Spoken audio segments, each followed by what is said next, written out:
无相佛指。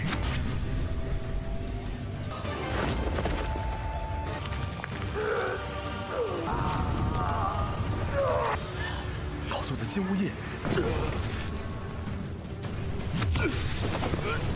阿弥陀佛，平。从你们入内时，九州仙门希望何在？不好，这是仙盟大阵。据说仙盟大阵可助。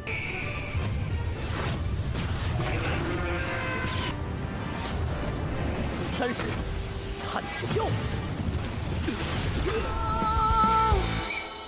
Halo guys, welcome back to KD Universe. Kita akan melanjutkan Donghua The Emperor of Realms atau Wenqie Zhejun. Pasti kalian udah pada kepo nih apa yang terjadi kepada Abang Yunfei ya kan? Jadi di part hari ini kita semua bakal melihat Yunfei bertarung melawan para tetua dari Sekte Abadi. Kira-kira sekuat apakah mereka? Penasaran kan kalian kan? Kalau berdasarkan part kemarin sih kita semua sudah melihat Yunfei bersama teman-temannya yang dibawa oleh Zhugei, yaitu penjaga kota, ke sebuah aula aliansi peri. Ternyata di sana sudah ada berkumpul berbagai tetua dari Sekte Abadi. Gak cuman itu, ada juga si Zhesuan. Melihat kedatangan Yunfei, tetua Yunshang emosi dan mengeluarkan kekuatannya. Dengan mudah Yunfei menasar dengan tersebut menghempaskan dia guys. Gak sampai situ juga, Yunfei menggunakan tubuh Dharma kuno miliknya untuk menangkap si Yunshang. Tentu membuat semua orang terkejut dong. Melihat adanya Zhesuan di sana, Yunfei menduga kemungkinan dialah yang merencanakan semua ini. Soalnya dulu memang tetua klannya lah yang pernah Yunfei habisi guys. Tapi Zhesuan mengelak. Dia menegaskan dirinya sama sekali tidak mengetahui kalau Yunshang yang tiba-tiba menyerang. Itu membuat para tetua terkejut karena tidak pernah menyangka seorang putri Zhesuan itu bisa takut sama Yunfei guys. Sehingga dengan ini pun kita masuk ke intro ya. Hehehe. Setelah mendengar perkataan mereka yang seperti itu, Sui mengerti kenapa mereka berani-beraninya menyerang tuanya Yunfei. Jadi mereka merasa kalau mereka ini di bawah perlindungan Sekte Tianxuan milik sang putri. Yunfei tentu mendengar itu auto kesal dong. Dia berniat akan menghapuskan kultivasi Yunshang dan memberikannya pelajaran guys. Alhasil Yunfei mulai menggunakan kekuatannya menyiksa Yunshang, tapi gak lama dari itu tiba-tiba muncul seseorang yang ingin menyelamatkan Yunshang. Usahanya sia-sia saja karena kekuatan Yunfei itu lebih kuat dan membuat Yunshang akhirnya pingsan. Semua orang terkejut menyaksikannya guys. Ternyata orang yang datang itu bernama Qin Yi. Qin Yi gak terima mengancam Yunfei karena dia berani-beraninya menyinggung Sekte Abadi. Dia pun mengeluarkan sebuah patung elang emas yang memancarkan kekuatan sangat kuat. Orang-orang yang berada di sana auto senang, penasaran gimana cara Yunfei menghadapi teknik kuat ini nih. Tapi tiba-tiba Wu Chen maju, mengumpulkan kekuatan sucinya. Gak cuma itu, dia bahkan menyerang patung elang emas itu sampai menghancurkannya. Alhasil patung itu hancur berkeping-keping. 无相佛指。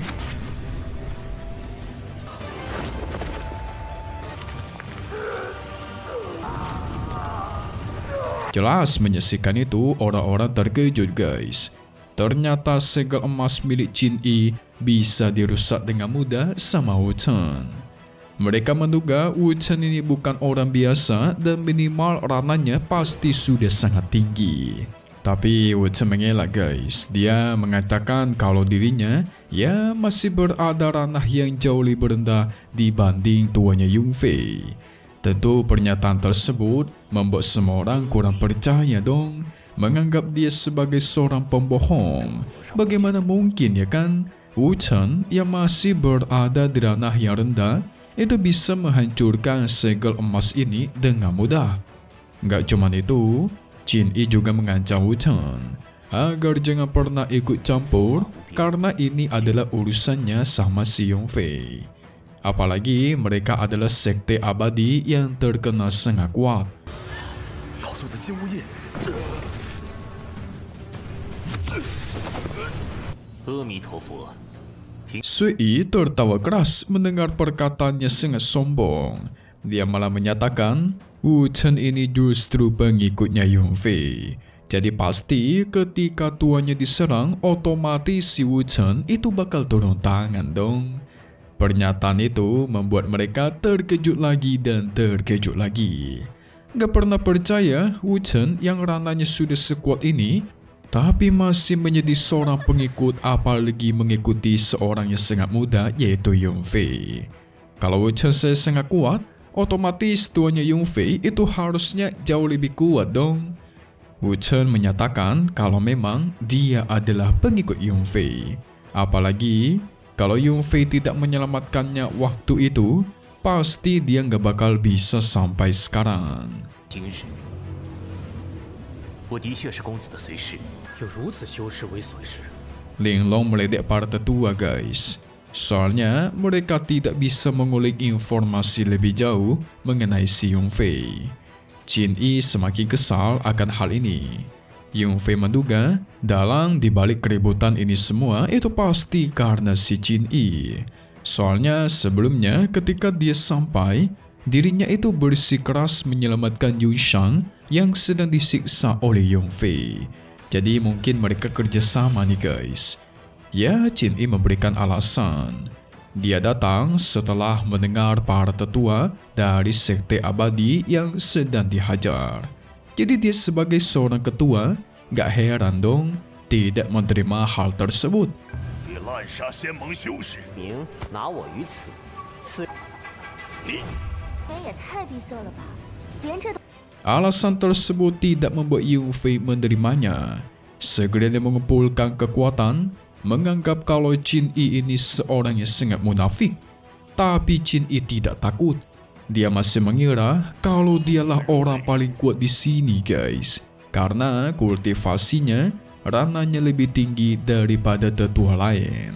Hati-hati loh, terlalu percaya diri akan diri sendiri malah bakal membawa bencana bagi diri sendiri juga. Alhasil, dia pun membentuk sebuah formasi pelindung di sekitar aula ini supaya Yun Fei dan kawan-kawannya tidak bisa kabur. Menyaksikan formasi itu membuat Pangeran Yulong terkejut bukan main. Soalnya dia tahu jelas, ini adalah formasi besar sekte abadi yang legendaris. 从你们入内时， 九州仙门，希望何在？不好， 这是仙盟大阵。 Nggak lama dari itu muncul juga berbagai macam binatang surgawi di sekitar mereka. Tanpa pikir panjang, Jin Yi menyerang Yun Fei dengan berbagai macam binatang surgawi. Dijelaskan, konon katanya formasi besar sekte abadi ini bisa menghancurkan setengah kota besar. Alhasil karena serangan itu yang lumayan kuat, pelindung lonceng milik Yun Fei untuk teman-temannya pun hancur. Nggak tinggal diam, Yun Fei mengeluarkan teknik Taishan Guanse, berusaha menahan semua serangan tersebut. Tapi untung Taishan Guanse milik Yun Fei lebih kuat. Dia berhasil menahan semua binatang surgawi dan menghancurkannya. Itu lagi-lagi membuat semua orang terkejut guys. Tidak menyangka Yun Fei bisa menahan serangan formasi yang terkenal sangat kuat. 据说仙盟大阵可助。 Gak cuma itu, Yun Fei kembali menggunakan tubuh Dharma kuno untuk menyerang Jin Yi. Tapi sayangnya Jin Yi ini terlalu lincah. Dia memiliki sayap yang bisa terbang dengan kecepatan tinggi, membuat Yun Fei cukup kesulitan untuk menangkapnya. Tapi Yun Fei memiliki otak yang cerdas. Tungku ungu ilahi dikeluarkan, menghisapnya masuk ke dalam guys. Setelah berhasil tertangkap, Yun Fei mulai membakarnya menggunakan api jiwa. Itu membuat orang-orang panik dong. Ketua mereka tertangkap guys. Padahal berdasarkan informasi yang mereka dapat, Yun Fei harusnya tidak sekuat ini. Itu berarti informasi kalian kurang up to date ya guys. 三式探九幽。 Setelah itu, Yunfei menggunakan api jiwa miliknya untuk menyiksa Qin Yi karena dia sudah melakukan perbuatan yang tercela. Tapi sambil kesakitan, Qin Yi masih sempat-sempatnya merasa sombong. Dia malah mengancam Yunfei yang gak bakal bisa lolos dengan mudah karena dia merupakan wakil penguasa kota abadi sekaligus kultivator abadi. Ancaman kayak gitu mah gak ada gunanya guys. Malah si Yunfei membuat siksaan kepadanya menjadi semakin kuat. Alhasil Qin Yi jadi kapok, merasakan kesakitan yang luar biasa. Gak lama dari itu, karena merasa sudah cukup, Yunfei pun melempar Qin Yi keluar dari tungku. 这仙盟为了你这般败类来，你若动我，先出玉佩，无奈仙盟是。 我便废了你这狗仗人势。 Setelah dia keluar dari tungku, tubuhnya itu sudah tidak bisa bergerak alias lumpuh. Jelas membuat para tetua lain kesal guys. Tapi mereka juga tidak berani bertindak karena melihat kekuatan Yunfei yang terlalu kuat membuat mereka ketakutan. Berbeda sama Zhesuan, dia malah menegur Yunfei, menganggap kalau orang-orang abadi ini terlalu bodoh dan terlalu sombong. Setelah itu, Yunfei pun bertanya kepada semua tetua di sini, apakah mereka masih ingin melanjutkan pertarungan? Zhu Kejing angkat bicara dan berjanji tidak akan menyinggung Yunfei lagi, menganggap kalau Qin Yi lah yang memang pantas mendapatkan hukuman seperti itu. Gak cuman itu, dia juga pengen mendengar apa sebenarnya tujuan MC kita, yaitu Yunfei datang ke sini. Nah lo, kita sebut sebagai para kroco karena tindakannya ya seperti yang kalian lihat. Saat awal-awal suka meremehkan, suka merendahkan orang, tetapi ketika mengetahui kekuatan aslinya, auto ketar-ketir dan malu gak berani lawan. 才半步大成，仙盟可是有妒忌老祖之风，副城主修为就这。老祖，楚小有铸就混沌道体。 So mari kita lihat apa yang terjadi lagi di part 107. Apa jangan-jangan bakal bertarung lagi? Oke, singkatnya kita semua bakal melihat Yunfei yang diberikan izin untuk masuk ke Menara Sage. Tetapi ketika dia masuk ke dalam menara, ternyata sekte abadi diam-diam membentuk sebuah rencana. Jadi mereka sengaja membuat Yunfei masuk ke dalam sana supaya bisa dikurung guys. Nah, setelah itu, mereka akan menyempurnakan tubuh Dharma kuno milik Yunfei dengan tujuan memperkuat sekte mereka. Si Zhu Kejing setuju akan hal tersebut, langsung memanggil leluhurnya untuk mengurung Yunfei dari luar. Wah, sialan nih. MC kita mau dijebak, kira-kira gimanakah cara dia meloloskan dirinya? Mari kita tunggu lagi di part 107 Wan Jie Zhejun. Seru sekali buat tahun satu ini, tapi satu hal yang pasti cuman di sini ya guys, KD Universe. Thank you buat kalian semua nonton dan selalu support channel Mimin. Semoga kalian semua sehat selalu ya. Mimin pamit undur diri dulu. Kita bakal ketemu lagi di video-video selanjutnya. Oke, kalau gitu, see you guys.